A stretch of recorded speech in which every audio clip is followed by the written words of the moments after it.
Dharoi dam સાઇટની નિરીક્ષણ મુલાકાત સાથે રાજ્યના જળાશયોની સ્થિતિ અંગે ડેમ સેફ્ટીની બેઠક યોજી। મુખ્યમંત્રી ભૂપેન્દ્ર પટેલે વડાપ્રધાન નરેન્દ્રભાઈ મોદીની પ્રેરણાથી ઉત્તર ગુજરાતના ધરોઈ ડેમ વિસ્તારને world class sustainable tourism and pilgrimage destination તરીકેના બહુવિધ પ્રવાસન પ્રોજેક્ટ્સના પ્રગતિ હેઠળના કામોનું સ્થળ નિરીક્ષણ કરીને માર્ગદર્શન આપ્યું હતું। ધરોઈ રિજિયનનો આ વિકાસ પ્રોજેક્ટ સમગ્રતયા અંદાજે 1100 રૂપિયા કરોડના ખર્ચે 3 તબક્કામાં હાથ ધરવામાં આવી રહ્યો છે। આ સ્પિરિચ્યુઅલ, એડવેન્ચર્સ, ઇકો અને રિક્રિએશનલ એક્ટિવિટીઝથી પ્રવાસન પ્રવૃત્તિને વેગ તેમજ સ્થાનિક રોજગારના નવા અવસરો સાથે વોકલ ફોર લોકલનો ધ્યેય પણ પાર પડી શકશે। પોલો ફોરેસ્ટ, તારંગા, વડનગર, અંબાજી સહિતના ઉત્તર ગુજરાતના પ્રવાસન સ્થળો અને યાત્રાધામોના વિકાસ દ્વારા ટુરિઝમ સર્કિટ વિકસાવવાના ભવિષ્યલક્ષી આયોજન માટે પણ રાજ્ય સરકાર કાર્યરત છે। રાજ્યના જળાશયોમાં આવેલા નવા નીરને પગલે ધરોઈ ડેમમાં આ વર્ષે 70.80% જેટલું નવું પાણી આવ્યું છે તેનું નિરીક્ષણ કરવા ધરોઈ ડેમની તેમણે મુલાકાત લીધી હતી। ડેમ સાઇટની તેમની નિરીક્ષણ મુલાકાત દરમિયાન મુખ્યમંત્રીએ ડેમ સેફ્ટી અંગેની ઉચ્ચસ્તરીય બેઠક પણ યોજી હતી। રાજ્યમાં સરદાર સરોવર નર્મદા ડેમ સહિત 22 મોટા, 96 મધ્યમ અને 1006 નાના મળીને સમગ્રતયા 1124 જળાશયો આવેલા છે।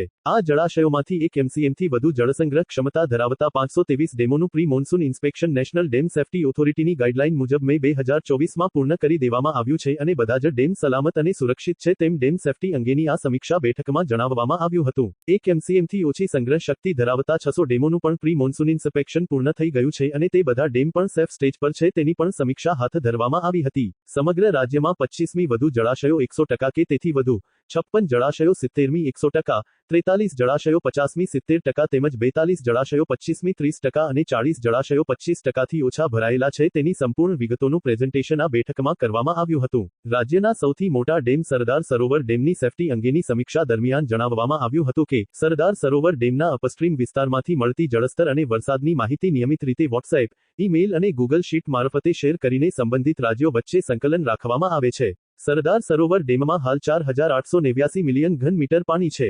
મુખ્યમંત્રીએ ધરોઈના આ સમગ્ર ટુરિઝમ ડેવલપમેન્ટ પ્રોજેક્ટની ચાલી રહેલી કામગીરીનું મુખ્ય સચિવ પંકજ જોશી, મુખ્યમંત્રીના મુખ્ય સલાહકાર ડોક્ટર હસમુખ અઢિયા, મુખ્યમંત્રીના અધિક મુખ્ય સચિવ એમ.કે. દાસ, સલાહકાર એસ.એસ. રાઠોડ, સરદાર સરોવર નર્મદા નિગમના ચેરમેન અને એમ.ડી. મુકેશ પુરી, મુખ્યમંત્રીના અધિક અગ્ર સચિવ અવંતિકા સિંઘ, પ્રવાસન સચિવ ડોક્ટર રાજેન્દ્ર કુમાર, પ્રભવ જોશી સાથે નિરીક્ષણ કરીને આ સમગ્ર પ્રોજેક્ટ અને ધરોઈ જળાશય આસપાસના વિસ્તારમાં ગ્રીન કવર વધારવા માટેનું પ્રેરક સૂચન કર્યું હતું। આ મુલાકાતમાં સાંસદ હરિભાઈ પટેલ, પાટણ લોકસભા સાંસદ ભરતસિંહ ડાભી, રાજ્યસભા સાંસદ મયંકભાઈ નાયક, મહેસાણા ધારાસભ્ય મુકેશભાઈ પટેલ, ખેરાલુ ધારાસભ્ય સરદારભાઈ ચૌધરી, જળ સંપત્તિ વિભાગ, સરદાર સરોવર નર્મદા નિગમ તેમજ પ્રવાસન વિભાગ સહિતના સંબંધિત વિભાગોના વરિષ્ઠ અધિકારીઓ ઉપસ્થિત રહ્યા હતા।